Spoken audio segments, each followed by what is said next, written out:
السلام عليكم.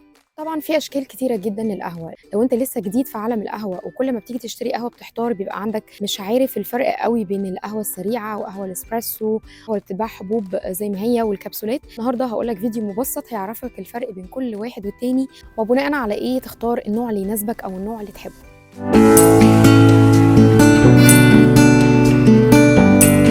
أشهر الأنواع وهي القهوة السريعة أو الإنستنت كوفي اللي هي زي النسكافيه والحاجات التانية البدايل اللي موجودة في السوق.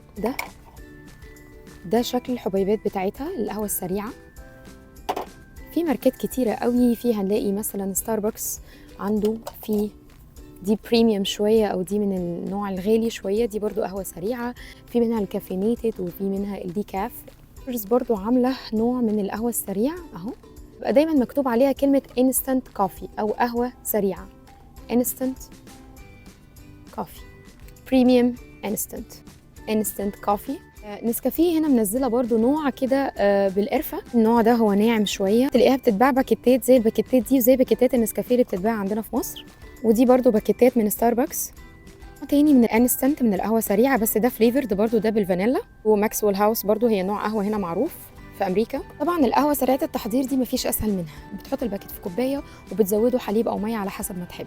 لو شاريها برطمان بتحط تقريبا معلقه، بتحط الحليب او السكر او الميه زي ما انت عايز. طبعا الانستنت كوفي هي اقل جوده للقهوه وسعرها بيتراوح ما بين 6 ل 10 دولار تقريبا. الشكل التاني ان انت تلاقي حبوب القهوه ان هي تكون موجوده على شكل حبوب مش مطحونه، شكل الهول بين اللي هي الحبوب اللي مش مطحونه بتاعه القهوه، وانت بتاخدها تطحنها.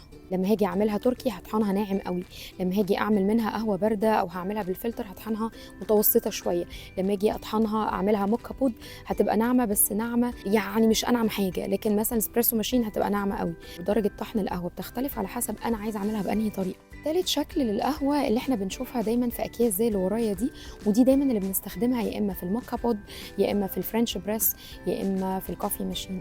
طبعا هو الافضل ان انت تجيب القهوه وتطحنها على حسب النوع الطريقه اللي هتعملها بيها. بقى هتلاقي شركات كتيره جدا، في عندك الدارك روست وفي عندك الميديوم روست، وممكن تلاقي لايت روست. ميديوم ودارك ولايت احنا كنا اتكلمنا عن انواع القهوه دي او انواع التحميص في فيديو هسيب لكم اللينك بتاعه. هتلاقي بقى فليفرد ومش فليفرد، يعني دي ارتفيشال فليفرد، يعني دي عليها فليفر هيزل نت بالبندق. هتلاقي في حاجات بالفانيلا وفي حاجات بالشوكولاته، يا اما تبقى فليفرد يا اما تبقى نون فليفرد.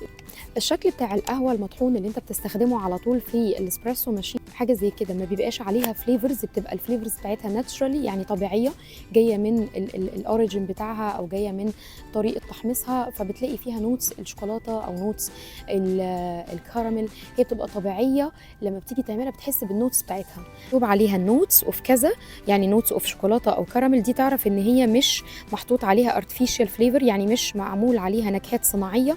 دي مثلا مكتوب عليها artificially flavored، محطوط عليها اضافات بطعم الفانيلا.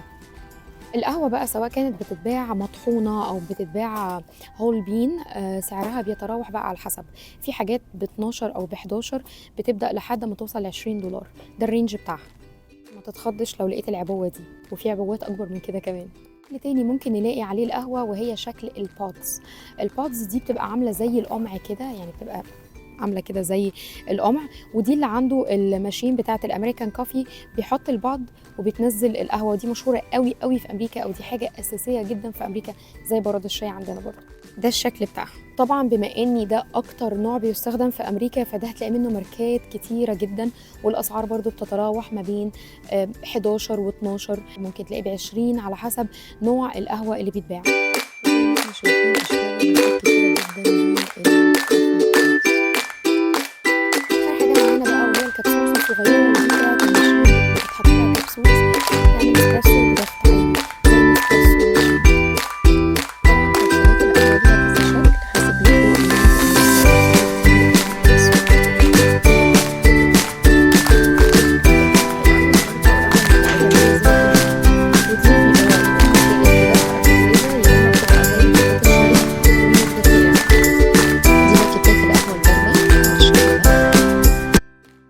ب 14 دولار تقريبا. وده سيرب بيتحط على القهوه عشان يديله نكهه. وهنا ده كوفي ميت اللي هو مبيض للقهوه. كده انا اغلب الاشكال اللي بيتباع عليها القهوه برنجات الاسعار بتاعتهم. يا رب يكون الفيديو عجبكم وفادكم. اشوفكم في فيديو جديد. باي باي.